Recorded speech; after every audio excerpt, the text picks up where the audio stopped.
What you gonna do? What you gonna do when they come for you? Bad boys, bad boys. What you gonna do? What you gonna do when they come for you? When you were 8 and you had bad traits, you go to school and learn the golden rule. So why are you acting like a bloody fool? If you get hot, then you must get cool. Bad boys, bad boys. What you gonna do? Or what you gonna do when they come for you? Bad boys, bad boys. What you gonna do? Or what you gonna do when they come for you? You chuck it on that one, you chuck it on this one, you chuck it on your mother and you chuck it on your father, you chuck it on your brother and you chuck it on your sister, you chuck it on that one and you chuck it on me. Bad boys, bad boys. What you gonna do? What you gonna do when they come for you? Bad boys, bad boys. What you gonna do? What you gonna do when they come for you? Bad boys, bad boys. What you gonna do? What you gonna do when they come for you? Bad boys, bad boys. What you gonna do? What you gonna do when they come for you?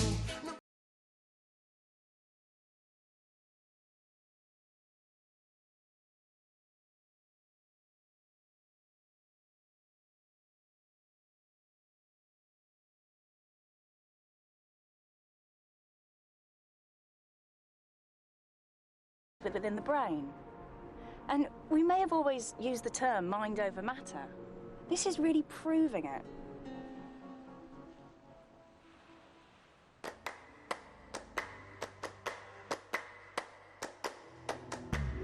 My journey so far has proved the enormous power of the placebo. But different treatments will have different placebo potential. I need to know, what is it that makes a particular placebo powerful, and see if this is what's behind spiritual healing. I found an anthropologist who's analysed this and built up a body of evidence. He's looked at what maximises our expectation, starting with pills. In one study that I did, I was able to show that patients who took 4 placebo tablets a day did better than patients who took 2 placebo tablets a day. Now, 4 times nothing is nothing and 2 times nothing is nothing, but at the same time, any 3-year-old knows that 4 is more than 2, and so this is not particularly obscure. There it is, and there's good scientific evidence to support this. Likewise, the fact of color makes a difference. Different colored pills have different effects on us. Dr. Moorman also found that ritual has a powerful effect on us, and so the process of sham surgery will be potent. The fact that you know it's going to be surgery makes it a big deal. I mean, there's knives here. There are half a dozen people standing around. There's an anesthetist. There's this extraordinary stuff going on with massive technology, and you're hooked up to all kinds of machines that are beeping and snarling at you. It's probably one of the peak experiences of many people's lives. This can't go unnoticed. But of all the elements that maximise a placebo, Dr. Moorman has established that one factor is key: the role of the healer. However complex this process is, and it's very, very complicated, there's simply no doubt, there's enormous amounts of evidence to show that the most important single thing is the enthusiasm, the commitment, the belief of the practitioner. Doesn't matter what kind of a practitioner it is, whether it's a surgeon or an internist or an anesthesiologist or a massage therapist or a chiropractor. It's their commitment to what they're doing that is conveyed in the most compelling and sometimes very subtle ways to patients that makes a huge difference.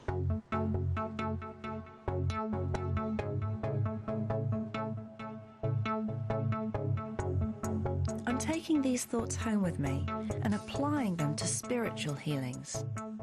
The last question for me is whether the placebo effect can explain the most powerful example of healing that I've seen. That night with Benny Hinn. I remember people telling me that they were transformed. Ever since then, I've been searching for a scientific explanation of how that could have happened. And I'm now convinced that it is indeed the placebo. It seems That event had every necessary element. It certainly had huge ritual and expectation. The whole thing is just such a carefully choreographed performance. The music, the lights, the singing, and the stage has been completely prepared beforehand. My Savior God, to thee, how great thou art! There was such a huge feeling of expectation. There was this emotional build-up, and people were being built up to believe that something was going to change in them, to really hope that something was going to change. It was massive.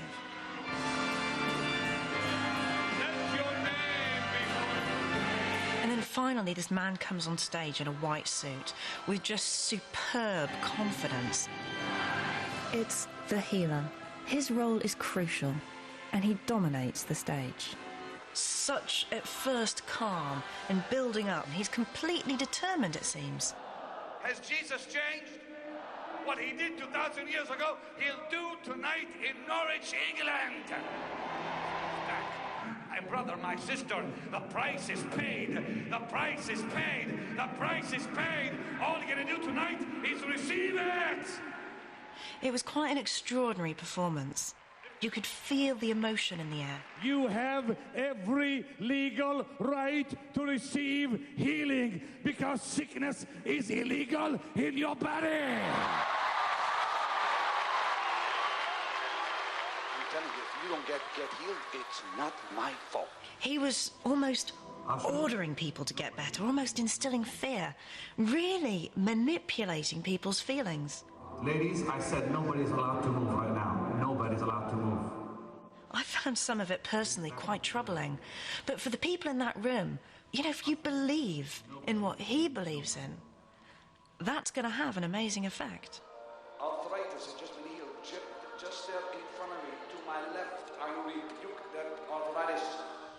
So does that mean that healing works? Well, I found no evidence of any healing energy, whatever the healers say. Healing doesn't seem to work beyond placebo. And however powerful the placebo effect may be, you don't have to be a spiritual healer to make it work. Any practitioner can bring out the healing power of the placebo, but they need the time to do it.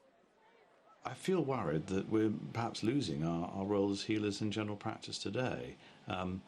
If you come in to see me, I'll often be watching that screen, and many of the time I've turned around 4 minutes later and said, my goodness me, you're looking ill, and I hadn't even noticed. The healing is the interaction between the two of us, is the understanding, is some of the talking, sometimes simple things like even taking blood pressure or taking a pulse can be an act of healing. I see the placebo effect, which is something to do with relationships, as being the self-healing effect. I want to take you down one last part of this journey. It's quite a personal thing for me, but I think it really shows, it sums up what for me are some of the most important things that I've learned when I've been making this film.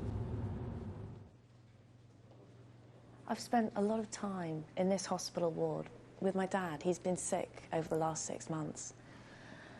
And over all that time, as he's gradually got worse each week, more crippled, it's just gently been breaking my heart. And I guess we've all spent time losing hope. And really, you know, he's been relentlessly optimistic all his life, but he just lost the will to live.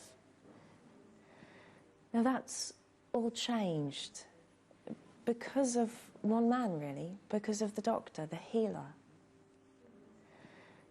We still don't know whether Dad is going to recover.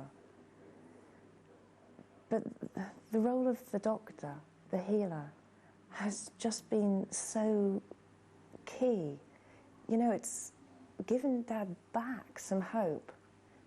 With this guy's confidence, with him giving some kind of expectation that Dad can get better, Dad now believes that maybe he can. We know the healer is the most important part of the placebo.